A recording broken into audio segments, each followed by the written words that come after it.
전능하사 천지를 만드신 하나님 아버지를 내가 믿사오며 그 외아들 우리 주 예수 그리스도를 믿사오니 이는 성령으로 잉태하사 동정녀 마리아에게 나시고 본디오 빌라도에게 고난을 받으사 십자가에 못 박혀 죽으시고 장사한 지 사흘 만에 죽은 자 가운데에서 다시 살아나시며 하늘에 오르사 전능하신 하나님 우편에 앉아 계시다가 저리로서 산 자와 죽은 자를 심판하러 오시리라. 성령을 믿사오며 거룩한 공회와 성도가 서로 교통하는 것과 죄를 사하여 주시는 것과 몸이 다시 사는 것과 영원히 사는 것을 믿사옵나이다. 아멘.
사람에게서는 영광을 구하지 아니하였노라.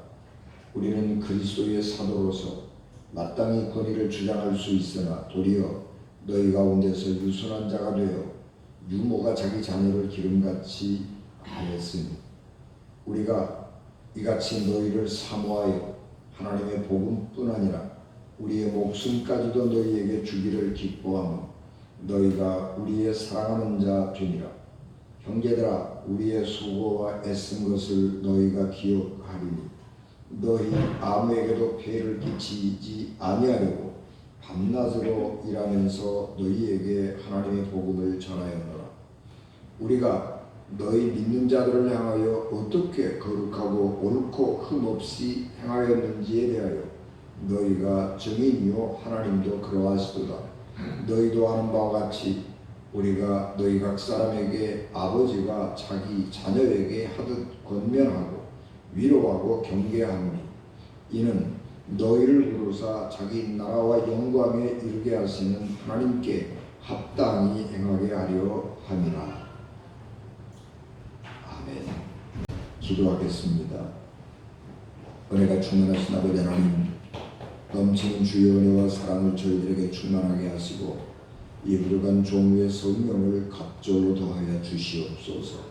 예수님 이름으로 기도하옵나이다. 아멘. 사람은 가르치는 일에서 상당히 보람을 많이 느끼죠. 그래서 배우기보다는 가르치기를 더 좋아합니다. 공부가 자기 자신과의 싸움이기 때문에 공부라고 하는 것은 상당히 힘들고 어렵지요. 그래서 사람들이 공부하기는 다 싫어합니다. 그런데 가르치기는 좋아하죠. 이제 그래서 사람이 이 공부를 할 때도요, 어떤 목적이 있으면 공부하기가 쉽고, 특별히 가르치기 위해서 공부를 할 때는 굉장히 힘이 나고 또 열정도 가지고 공부를 하게 됩니다. 그래서 사람들은 이제 학생이 되기보다는 선생이 되기를 좋아합니다. 예전에 교사가 부족하던 시절에는 고등학교 졸업을 한 사람들 중에서 뽑아가지고 6개월간 교육시키고 그래서 초등학교 교사로 임용했습니다. 또 중고등학교 교사들이 부족하니까 대학을 졸업한 사람들 가운데 선발을 해가지고 전공하고 상관이 없이 또 한 6개월 뭐 이렇게 교육을 시키고 또 이제 방학 때 대학에 가서 전공에 대한 공부를 이렇게 좀 인텐시브로 집중적으로 공부를 하게 하고 그리고 가르쳤습니다. 그래서 예전에 우리 선배 목사님들 중에는 신학교를 졸업을 하고 중고등학교에서 영어 선생님 하는 분들도 있고 수학 선생님 한 분도 있고 그래요. 신학을 공부했는데 어떻게 수학 선생님을 했냐 그러면 자기는 학교 다닐 때 수학 공부를 너무 좋아해서 신학교 졸업을 하고 학교 교사로 지원을 해서 한 6개월간 이렇게 교육을 받고 수학을 가르쳤다 뭐 그런 이야기들을 합니다. 그러나 지금은 이제 우리 시스템이 완전하게 정착이 되고 또 충분할 만큼 이게 교사 자격을 갖춘 사람들을 배출을 하기 때문에 학교에서 충분하게 교사의 자격을 갖춘 사람들을 임용고사를 보게 하고 그리고 이제 그 중에서 교사를 선발해서 학생들의 교육을 맡기는 거죠.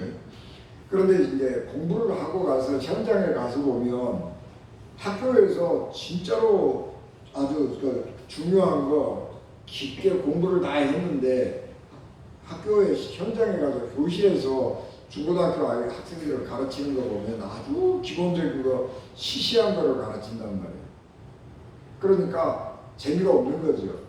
또 학교에서는 기본적인 것만을 이렇게 가르쳐 주니까 학생들도 재미가 없어요. 그래서 학교에 공부는 안 하고 학원에 가서 심화 학습을 하면서 학원 선생님이 잘 가르친다 그러고 생각을 하는 거예요. 그런데 실질적으로 자격을 누가 더 잘 갖추고 있고 기본적인 소양을 누가 더 많이 갖추고 있냐 그러면 이 공교육에 있는 선생님들이 훨씬 더 자격이 좋은 거죠. 근데 학교에서는 모든 사람을 공평하게 가르치다 보니까 기본적인 것을 가르칠 수밖에 없는 것이고 그 기본적인 것을 토대로 해서 심화 학습을 하게 되는 학원은 뭐 더 재미가 있고 더 잘 가르치고 있고 실력이 있는 것처럼 생각을 하는데 그거는 그렇지 않다고 하는 것입니다.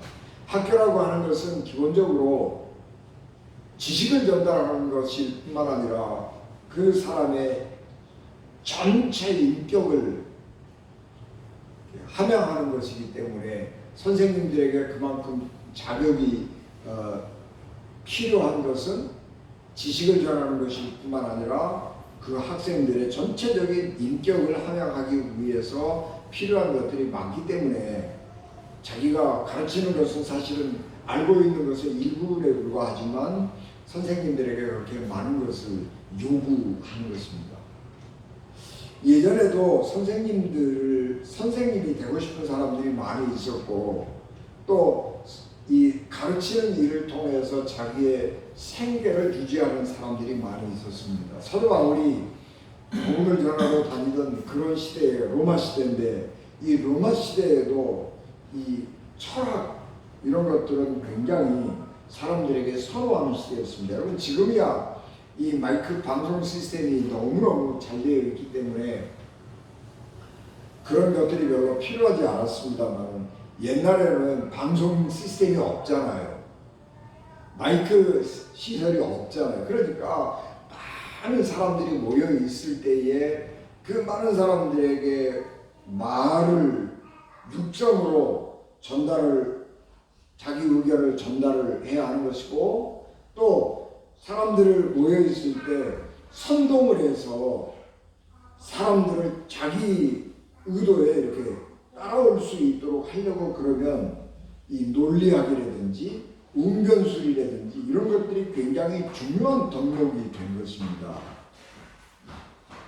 그래서 이제 그런 것들이 다른 사람을 설득하는 이런 기술들이 굉장히 중요한 것이 된 것이죠. 그래서 사람들이 이렇게 순회를 하면서 어떤 도시에 철학자들이 들어가서 어떤 도시에 가서 사람들이 많이 모이는 시장 뭐 이런 데 가가지고 혼자 막 떠드는 거예요.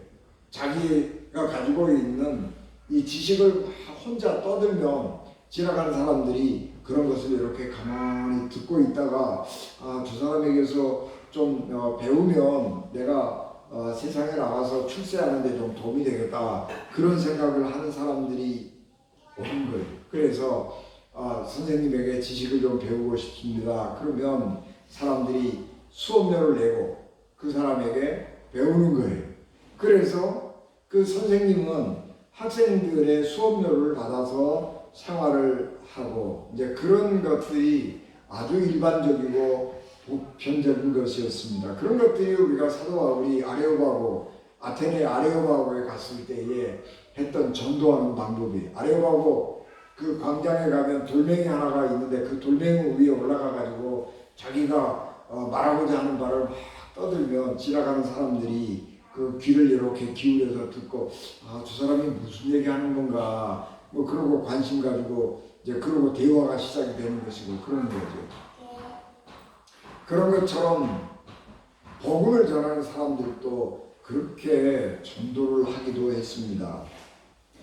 사도 바울이 데살로니가 지방에 가가지고 전도를 했는데 그 중에 어떤 사람들이 예수님을 영접했습니다. 그래서 그곳에 있는 사람들을 신앙으로 잘 정리할 수 있도록 해주고 다른 곳으로 사도 바울은 전도 여행을 계속 했는데, 사도 바울이 떠나간 뒤에 사람들이 사도 바울이 어떤 사람인가 이렇게 논의하고 그러면서 사도 바울도 수의 철학자들, 소피스트들하고 비슷한 사람이라고 생각을 해서 그 사람 그렇게 생각을 안 했는데 아주 순전히 자기 예수님을 전하는 이 복음을 전도를 통해서 자기들에게 경제적인 이득을 취하려고 하는 그런 좀 불순한 의도를 가진 사람이 아닌가, 그런 비난들을 사도 바울에게 이렇게 하게 된 것입니다. 그래서 나중에 사도 바울이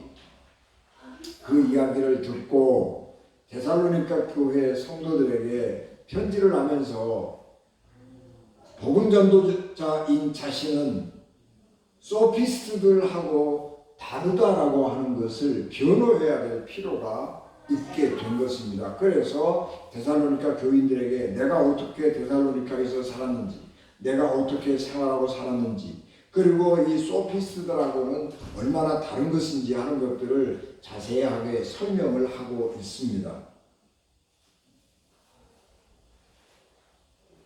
사도 바울은 자기가 다니면서 복음을 전하는데 나는 절대로 목표가 내 생활비를 버는 데 있지 않다고 하는 것을 강조하는 것입니다. 소피스트들은 학생들을 받아들여서 그 학생들의 수업료를 받아서 자기 생활을 하는 사람이지만, 자기는 내가 밤낮 일을 하면서 돈을 벌어가서 내 생활을 책임지고, 그리고 시간이 나면 또 안식일 날 이런 때에 복음을 전하고 예수님을 전하면서 사람들을 구원으로 인도하려고 하는 것이 자기의 목적이었다. 그렇게 설명을 하는 것입니다. 그래서 나는 절대로 복음을 전할 때에 과장하거나 허풍을 떨거나 내가 세상에서 가장 탁월한 지식을 가지고 있는 것처럼 자기 자신을 소개하지 않았다라고 하는 것을 말씀하고 있습니다. 예수 그리스도를 믿음으로 구원 얻는다고 하는 복음을 전하는 사람들은 그렇기 때문에 소피스트들하고는 다른 것입니다. 특별히 사도 바울은 유대교의 랍비 교육을 철저하게 받은 아주 장래가 촉망되는 랍비였습니다. 유대인 랍비들은 자기 직업을 반드시 가지고 있었습니다. 그래서 어느 곳에 가든지 자기 직업을 가지고 일을 하면서 자기 생계를 유지하고 그리고 안식일이든지 시간이 나면 율법을 가르치고 믿음에 대해서 하나님에 대해서 가르치는 일을 했습니다. 그러니까 자기의 본업은 랍비이지만 자기의 신분은 랍비이지만 자기가 가지고 있는 부업을 가지고 그것으로 생활을 해 나가는 사람들. 그래서 학생들에게 수업료를 받아서 생활을 하는 그런 사람이 아니라고 하는 것을 분명하게 밝히는 것입니다. 사도 바울은 랍비 교육을 받으면서 천막 만드는 일을 배웠습니다. 그래서 천막을 만드는 일을 함으로써 자기 생활을 유지했죠. 천막은 뭘로 만들었느냐 그러면 가죽으로 만들었습니다. 그래서 이 천막을 만든다라고 하는 것은 가죽을 다루는 기술을 가지고 있는 것이고 그때 당시에 이 가죽으로 천막을 만드는 것은 굉장한 산업이기도 했습니다. 천막이라고 하는 것은 유목민들에게는 아주 필수적인 것이잖아요. 그런데다가 이 고대 그때에는 고린도에도 또 아테네에도 이런 올림픽 경기들이 많이 있었습니다. 올림픽 경기들이 많이 있는데 올림픽 하면 요즘에는 선수촌을 지어서 그 생활을 하고 그 다음에 그 경기가 끝나면 일반 분양을 해서 그 경기 비용을 채우잖아요. 그런데 그때는 그런 게 아니고 허업을 판에서 경기를 벌이는 것이기 때문에 천막이 필요해요. 그래서 올림픽 경기를 한다든지 고린도에서 또 그런 체육 축제를 벌인다든지 그러면 이 천막을 만드는 사람들이 많이 필요하게 되는 거죠. 그래서 사도 바울도 그런 것을 다니면서 일을 하고 또 가죽을 다루는 전문 일이기 때문에 그 가죽 다루는 일이 고급은 아니거든요. 사람들이 존중받는 직업은 아니에요. 그러나 일거리가 끊임없이 있기 때문에 생활하는 데는 불편이 없어요. 그래서 사도 바울도 어느 동네에 가든지 그렇게 일자리를 쉽게 마련할 수 있었고 그래서 자기 생활하는데 불편함이 없을 만큼 이 생활 경제 노동을 하면서 살아갔던 것입니다. 그래서 복음을 전하는 사람들이 내가 하고 있는 일이 귀한 것이냐 천한 것이냐 그런 것을 따지지 아니하고 복음을 전하는 것이 자기의 본업이에요. 그런데 그것 때문에 생계를 유지하는 것이 아니고 생계를 유지하는 것은 따로 부업을 가지고 있었기 때문에 이 부업의 귀천을 따지지 않고 생계를 위해서 일하는 일이기 때문에 열심히 일을 하면서 살았던 것입니다. 복음을 전하는 사람들은 하나님의 부름을 받은 사람들이고 모든 것을 전적으로 하나님에게 의지하는 사람들입니다. 이것은 소피스트들하고는 다른 것입니다. 소피스트들은 어느 마을에 들어가서 어느 동네에 들어가서 제자를 얻지 못하면 굶는 것입니다. 그런데 하나님의 복음 전도자들은 자기 직업이 따로 부업이 따로 있어요. 그리고 이 복음을 전하는 것은 내 생계하고 아무 관계가 없는 거예요. 내가 하고 싶어서 하는 것이 아니고 하나님의 부름을 받아서 하는 것이기 때문에 내가 복음을 전하고 난 다음에 결과에 대해서 난 책임이 없어요.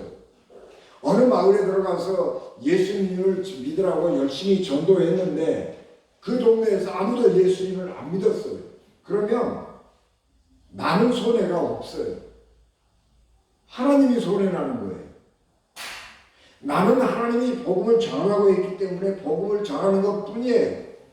복음을 전해서 누가 예수님을 믿었다고 그래서 나한테 이득될 일도 없고 나한테 손해될 일도 없는 거예요. 하나님이 하라고 하니까 하는 거예요. 그러니까 그 일을 할 때는 사람들에게 속임수를 쓸 필요도 없는 거예요. 어떻게든지 사람들을 설득시켜서 자기의 제자로 삼아야 할 의무가 없다는 거예요.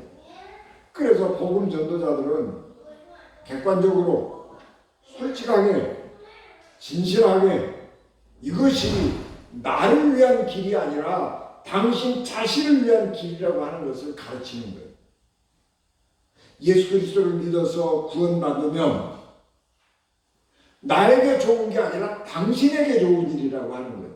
그러니까 그것을 전할 때에 거기에는 거짓이나 허풍이 들어갈 이유가 없는 것이고 정말 그 사람을 사랑하는 마음으로 복음을 전하는 사람이라고 하는 것입니다. 뿐만 아니라 복음을 전하는 사람들은 관리 감독을 하나님한테 받는 거예요. 복음을 전하는 사람들의 삶의 책임은 누가 지느냐? 하나님이 지는 거예요. 그래서 하나님의 복음을 전하는 사람들이 책임을 맡은 사람들이 하나님의 방법대로 하나님이 가르쳐주는 대로 복음을 전하지 않으면 하나님이 그 사람을 징계하는 거예요. 그래서 언제나 하나님께서 뽑아서 전도와 복음을 전하라고 내보낸 사람은 하나님께서 주목하고 있는 거예요. 그래서 저 사람이 내가 하나님이 지시한 대로 진짜로 잘 하고 있는지 아닌지 그것을 살펴보는 것이고 하나님의 뜻을 따라 행하지 아니하면 하나님이 그 전도자를 징계하시는 겁니다. 그렇기 때문에 세상 사람들의 눈치를 볼 필요가 없어요. 나를 관리 감독하는 사람이 세상 사람들이 아니고 하나님이기 때문에 나는 세상 사람들에게 잘 보여야 될 필요가 없는 거예요. 하나님에게 잘 보이면 되는 거예요. 그래서 언제나 하나님 앞에 내가 어떤 사람인가 하는 것에 대한 관심을 가지고 전도자는 살아가는 것이지 사람들에게 인기를 얻는다든지 사람들에게 인정을 받기 위해서 복음을 전하는 사람이 아니라고 하는 것을 말씀하는 것입니다. 하나님께서 복음 전도자를 세우실 때에 그냥 세우지 않습니다. 하나님은 복음 전도자를 세우실 때에 시험하십니다. 그래서 그 시험을 통과한 사람을 하나님의 종으로 선택하는 것입니다. 하나님의 종으로 내가 내 삶을 헌신하겠다. 그리고 낯선 사람들 치고 고난과 역경을 겪지 않은 사람이 없습니다. 그런 고난과 역경을 겪으면서 하나님 앞에 몸부림치고 기도하고 그렇게 하면서 이 고난이 하나님의 부르심이구나 그렇게 생각하고 목회자가 되고 복음 전도자가 되는 겁니다. 제가 신학교 입학시험 볼 때에 나이 많으신 분이 같이 시험을 봤습니다. 중동에 가서 근로자로 일을 하고 와서 경제적으로도 안정이 되어 있는 분이었어요. 근데 그분이 우리 이제 신학교 같이 공부하면서 하시는 말씀인 거예요. 자기가 하나님께서 자꾸 마음속으로 신학 공부하라고 목회자가 되라고 그러는데 자기는 너무 하기 싫어서 40일을 금식했대요. 40일을 금식기도 하고 시험 보러 올 때에 회복 중에 2주간 정도 지나서 몸도 아직 성치 않은데 회복도 안 됐는데 마침 신학교 시험 시간이 있어서 자기가 왔다는 거예요. 그래서 40일을 금식기도 하고 몸도 아직 회복이 안 됐는데 시험을 치르고 그리고 공부를 해서 목회를 하다가 은퇴를 하셨습니다. 하나님께서 그렇게 하나님의 종들을 뽑을 때 그런 과정을 통해서 뽑는 거예요. 그냥 뽑는 거 아니에요. 그렇기 때문에 이런 소피스트들하고는 다르고 일반 직업인들하고는 다른 차원에서 살게 되고 다른 차원에서 복음을 전하는 그런 사람이기 때문에 사도 바울을 보면서 저 소피스트들 아니야? 사람들을 현혹시켜가지고 자기 제자 삼고 그래서 그 사람들로부터 자기 경제적인 이득을 취하려고 하는 그런 사람 아니야? 그런 생각을 할 때에 절대로 그렇지 않다고 하는 것들을 강력하게 부인하고 어떤 사람이 하나님의 종인지 내가 어떤 사람인지 하는 것들을 철저하게 설명을 잘 하고 있는 것입니다. 그렇기 때문에 하나님의 사람들은 생활할 때에 하나님의 기준에 맞추어서 생활을 하는 것입니다. 자기가 전하고 있는 복음에 맞추어서 생활을 해야 하는 것입니다. 그것이 하나님의 복음을 전하는 사람들인 것입니다. 그렇기 때문에 하나님의 복음을 전하는 사람들은 절대로 양의 탈을 쓸 필요가 없는 거예요. 자기 자체가 양이에요. 그래서 자기의 본래 모습을 보여주면 되는 것이기 때문에 이 복음을 전하는 사람들에게는 절대로 거짓이 들어갈 수가 없었던 것입니다.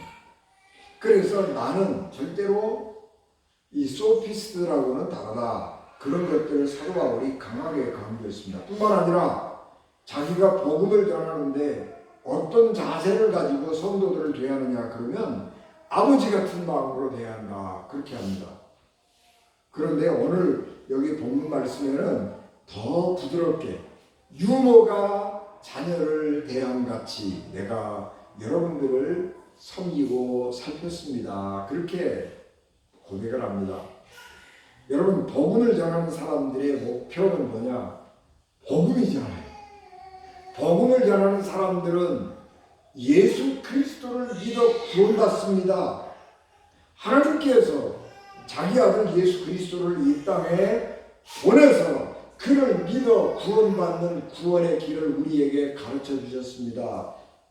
여러분도 예수님을 믿어 구원받으십시오. 그것이 복음 전도자의 사명이에요.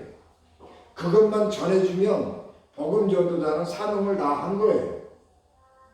그런데 사도 바울은 그렇게 지식을 전해주고 하나님께로 가는 길을 안내해 주는 것만으로 끝나는 것이 아니고 아버지가 아들을 사랑함같이 어머니가 그 자녀를 사랑함같이 그렇게 복음을 전하고 그 어떤 사람이 예수 그리스도를 영접하게 되었을 때에 그 영접한 예수 그리스도를 영접하는 그리스도인들을 사랑으로 아버지가 자기의 모든 것을 주고 싶어하는 아들을 보살피듯 어머니가 젖 먹이는 어머니가 젖 먹는 아이에게 자기의 모든 것을 다 주어서 그 아이를 건강하게 편안하게 잘 양육할 수 있도록 사랑과 정성을 쏟음과 같이 그렇게 나는 여러분들을 섬겼습니다. 그렇게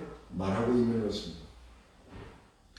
여러분 우리가 이 복음 전도자의 특권은 뭐냐 그러면 한 사람의 삶에 사랑으로 개입할 수 있다고 하는 거예요.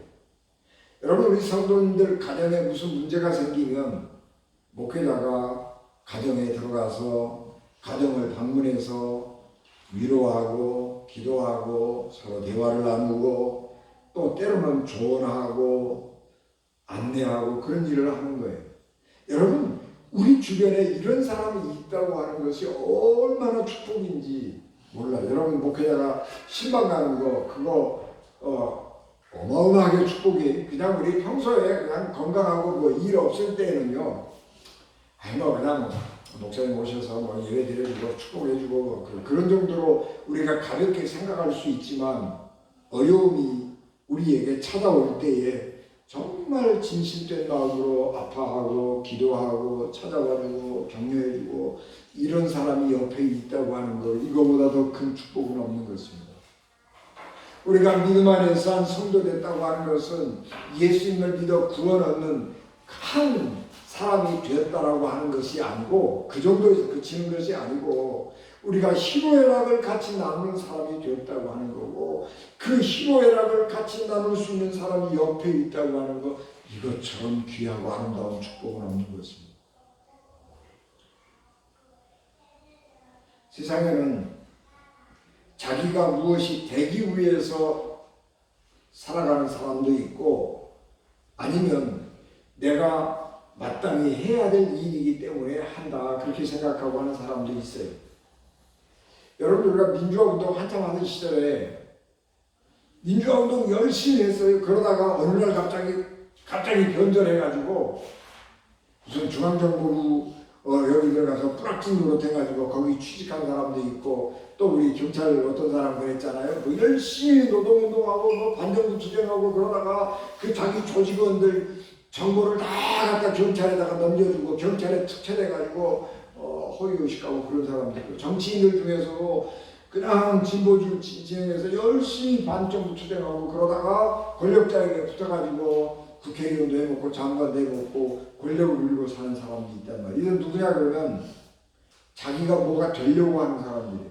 내가 민주화 운동을 해서 민주화 운동이 성공한 다음에 내가 국회의원도 하고 장관도 하고 그런데 가만히 보니까 도저히 될 것 같지가 않아. 그러니까 어느 날 갑자기 변제를 해서 자기 동기들, 동료들 이런 사람들 정보를 다 갖다가 넘겨주고 허위의식하고 이런 변절자들이 나오는 거죠. 그러나 사람이라고 하면 그러면서 안 되는 거예요. 내가 마땅히 해야 되기 때문에 내가 할 일을 하고 사는 것이 되어야 되는 거예요. 그것이 하나님의 사람의 삶이에요. 하나님의 사람의 삶은 보여주려고 하는 행동, 내가 보여주기 위해서 다른 사람들이 나를 어떻게 생각할까, 그걸 생각하고 내가 사는 사람이 아니라는 거예요.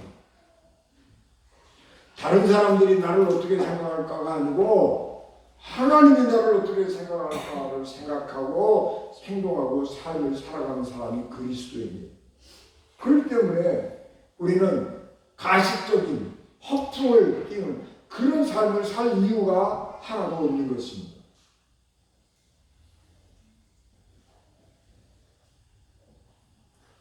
우리가 믿음 안에서 살아가는 것은, 우리가 정결하고 거룩한 삶을 살아야 하는 이유는 다른 사람들이 나를 저 사람 참 훌륭한 사람이야 그렇게 칭찬해 주기를 바라고 사는 게 아니고, 하나님께서 우리를 그렇게 살라고 했기 때문에, 그리고 우리가 그렇게 사는지 안 사는지를 하나님이 불꽃 같은 눈으로 바라보고 계시기 때문에 우리는 그렇게 삶을 사는 거예요.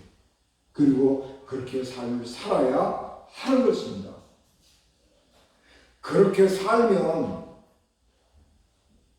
우리의 삶이 정말 내면이 튼튼해지고 강해지고 담대해지고 두려울 것이 없고 부끄러움이 없는 삶을 살아가게 되는 것입니다.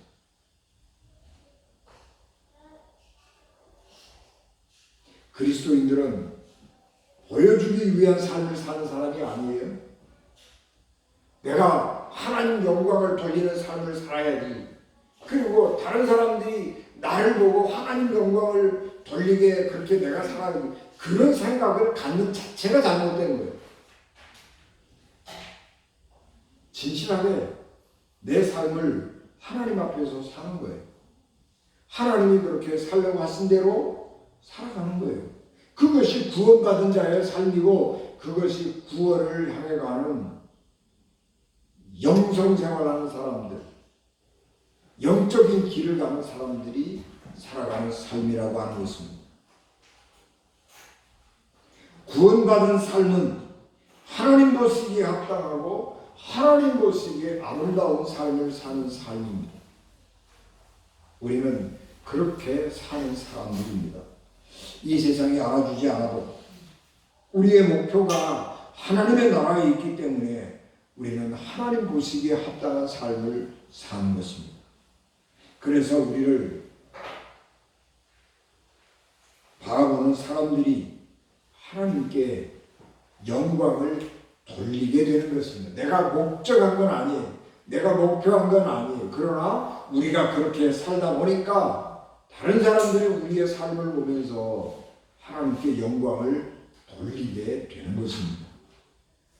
바로 그런 아름다운 하나님 앞에 정결한 구원의 삶을 사는 우리 은진가족 되시기를 주 예수 그리스도 이름으로 축복합니다. 아멘. 기도하겠습니다. 은혜가 충만하신 아버지 하나님, 주의 넘치는 은혜와 사랑을 감사합니다.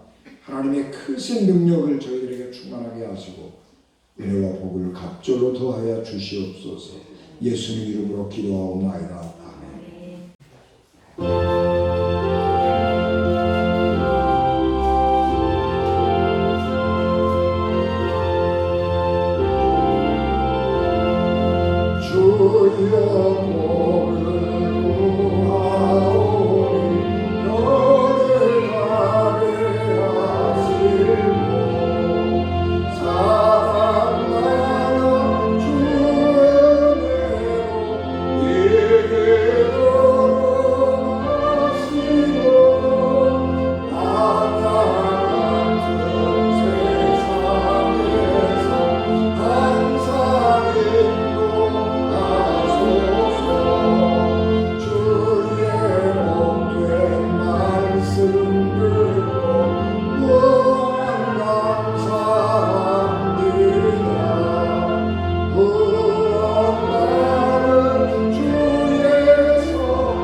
지금은 교회 머리가 되시며 길이요 진리요 생명이 되셔서 우리를 하나님 나라로 인도하시는 예수 그리스도의 은혜와 죄인들을 구원하시려고 자기 아들을 십자가에 버리신 하나님 아버지의 극진하신 사랑하심과 성령님의 감동 감화 역사 위로 교통되게 주관하시니 피값으로 세우신 우리 은진 교회와 예배를 마치고 돌아가는 사랑하는 성도들 생명과 가정과 기업과 자녀들 위해 지금부터 영원히 함께 하시기를 간절히 축원하옵나이다.